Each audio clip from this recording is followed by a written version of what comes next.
Oui, bonjour, c'est Madame Dalal à l'appareil. J'ai une petite question à vous poser. Le jour où j'ai un petit accrochage avec ma voiture, je serai remboursée combien avec mon assurance auto? Oui, j'attends. N'attendez pas qu'il soit trop tard pour découvrir la base de votre indemnisation. AXA invente les barèmes sans surprise, grâce auxquels vous connaissez à l'avance et dès le départ la base de calcul sur laquelle vous serez indemnisé. AXA. Réinventons l'assurance et l'épargne. Bonjour et bienvenue dans le journal de l'économie de ce mardi 21 mai sur Chouf TV. Le trafic aérien poursuit sa croissance. Les aéroports du Maroc ont en effet enregistré en avril dernier une hausse de 5,7% du nombre de passagers transportés par rapport à avril 2012, affichant ainsi une bonne performance pour le quatrième mois consécutif en 2013. L'Office national des aéroports, l'ONDA, annonce ainsi que le nombre de passagers ayant transité par les aéroports du Royaume au mois d'avril dernier a atteint près de 1,4 million de personnes, dont 607 780 passagers enregistrés à l'aéroport Mohamed V de Casablanca, en hausse de 1%, 659 000 à l'aéroport Marrakech-Menara, plus 8%, et 129 700 passagers à l'aéroport Agadir Al-Masira, plus 8,8%. Le trafic aérien international a enregistré les meilleures performances en progressant de 7,4% avec 1,2 million de passagers, alors que le trafic interne s'est lui contracté de près de 9%. Le marché européen, qui représente près des 3/4 du volume de trafic aérien international, a enregistré une nette augmentation de l'ordre de 7%. Dans le même temps, alors que les dessertes liant le Maroc à l'Amérique du Nord ont reculé de 5,3%, les destinations des pays du Maghreb, plus 22,3%, du Moyen-Orient, plus 8,1%, et d'Afrique, plus 5,3%, ont connu des hausses significatives. Le Maroc en pole position pour l'offshoring. Le Maroc, qui multiplie les investissements dans ce secteur de l'offshoring, vient d'être désigné meilleure destination de l'offshoring pour l'année 2012. En recevant cette distinction de la meilleure destination pour l'année écoulée, le Maroc fait mieux que ses concurrents actuels, parmi lesquels l'Afrique du Sud, la Roumanie, la Serbie, la Slovaquie, l'Égypte ou encore la Tunisie. Le Maroc multiplie les initiatives pour continuer à faire de cette activité, désormais fortement concurrencée, un levier de développement pour la création d'emplois dans les centres d'appel d'abord, mais aussi dans les services informatiques, les ressources humaines ou les services financiers. L'offshoring marocain dispose pour cela de quelques atouts, un emplacement géostratégique, une main-d'œuvre relativement bon marché pour les opérateurs, la création par les pouvoirs publics de zones dédiées avec des avantages fiscaux. Fort de quelques 52 000 emplois et près de 8 milliards de chiffre d'affaires, l'offshoring demeure une activité à fort potentiel de développement. L'inflation est-elle en cours de maîtrise? Les mois se suivent et se ressemblent sur le plan de l'inflation au Maroc.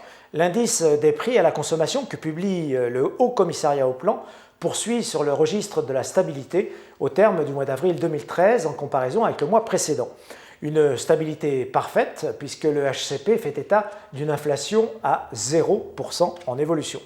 Tel n'est pas le cas toutefois pour l'ensemble des 4 premiers mois de l'année pour lesquels le HCP relève une inflation de 2,3%, un indice des prix à la consommation qui laisse par ailleurs les consommateurs plutôt dubitatifs.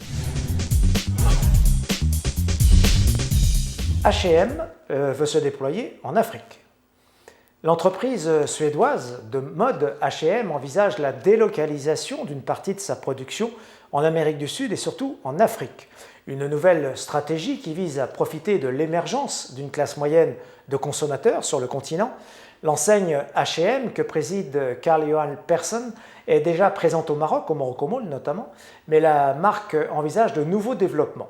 Dans une interview au Financial Times, le PDG vient de déclarer, je cite, « Quand cette partie du monde se développe, ce qui est le cas, ça devient encore plus intéressant de développer sa production en Amérique centrale et Amérique du Sud, mais nous regardons aussi l'Afrique. » Une interview publiée moins d'un mois après l'effondrement de l'immeuble au Bangladesh qui a fait plus de 1000 victimes parmi les salariés et mis en lumière les mauvaises conditions de travail de l'industrie textile au Bangladesh, où les salariés touchent en moyenne 40 € de salaire par mois. H&M compte environ actuellement 2800 magasins à travers le monde, dans quelques 40 pays et plus de 104 000 collaborateurs. la relance de l'industrie marocaine peine en ce début d'année. L'avis des chefs d'entreprise recueillis en avril par Banque Al Maghrib, la banque centrale, sur l'activité industrielle demeure mitigé, voire peu optimiste. À la veille du second trimestre 2013, les professionnels de l'industrie ne semblaient pas, en effet, vraiment convaincus de leurs résultats de l'année. Pour la moitié des patrons sondés par la Banque centrale, les commandes reçues en avril ont en effet stagné, tandis qu'elles ont baissé pour un quart d'entre eux. Ces données, issues de l'enquête mensuelle de Banque Al Maghrib, publiée hier, confirment la difficile reprise d'activité, souvent évoquée par ailleurs. Le moral des patrons, qui constatent une baisse générale de leurs ventes, n'est manifestement pas au beau fixe. Malgré un frémissement à la hausse par rapport au mois précédent, les ventes peinent à décoller pour retrouver leur niveau d'avril 2012 et il en va de même pour les carnets de commandes dont le niveau a baissé pour plus de la moitié des chefs d'entreprise sondés. Toutes les branches de l'industrie ne sont toutefois pas affectées de la même manière. Si globalement 70% des industriels sondés s'accordent sur la stagnation des prix, l'industrie chimique et parachimique affiche les chiffres les plus optimistes puisque 56% des patrons du secteur estiment que leurs ventes se sont améliorées, même s'ils demeurent partagés sur les prix des produits finis qui oscillent entre stagnation et baisse. Il s'agit là toutefois d'un cas isolé, porté par la bonne santé du groupe OCP. Les industriels restent globalement positifs néanmoins quant à l'amélioration de l'activité d'ici à la fin de l'année 2013. Les exportations espagnoles vers le Maroc en forte hausse. Les exportations espagnoles vers le Maroc ont totalisé plus de 1,33 milliard d'euros au cours du premier trimestre, enregistrant ainsi une hausse de 12,9% par rapport à la même période de 2012. Le Maroc se maintient ainsi comme la première destination des exportations espagnoles vers l'Afrique, précise le ministère de l'économie espagnol, faisant savoir qu'entre janvier et mars 2013, le marché marocain a reçu 2,4% du total des exportations espagnoles. Sur le seul mois de mars, les exportations de l'Espagne ont atteint 494,6 millions d'euros vers le Maroc, en augmentation de 22,3% par rapport à mars 2012. Les chiffres publiés par le ministère espagnol montrent également que les exportations vers le continent africain ont augmenté de 18,5% entre janvier et mars 2013 pour atteindre une valeur de 3,9 milliards d'euros. Les exportations de notre voisin du Nord à destination du Royaume avaient atteint plus de 5,3 milliards d'euros en 2012, en hausse de 28,7% sur 2011. Nouvelle séance dans le rouge pour la bourse de Casablanca. La bourse de Casa termine ce mardi en effet dans le rouge. Le Madex recule de 0,14% à 7360 points et le Massy perd lui 0,13% à 9055 points. Belle séance en revanche pour Unimer qui signe la plus belle progression de la journée à plus 8,32% à 168 dirhams et pour La Belle Vie qui clôture en hausse de 5,96% à 1494 dirhams.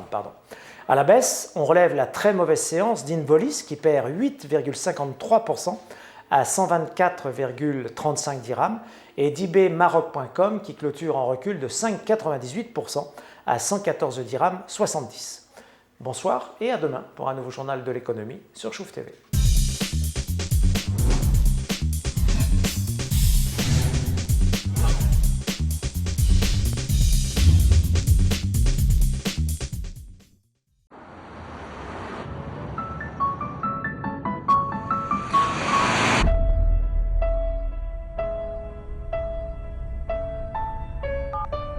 Oui, bonjour, c'est Madame Dalal à l'appareil. J'ai une petite question à vous poser. Le jour où j'ai un petit accrochage avec ma voiture, je serai remboursée combien avec mon assurance auto? Oui, j'attends. N'attendez pas qu'il soit trop tard pour découvrir la base de votre indemnisation. AXA invente les barèmes sans surprise, grâce auxquels vous connaissez à l'avance et dès le départ la base de calcul sur laquelle vous serez indemnisé. AXA. Réinventons l'assurance et l'épargne.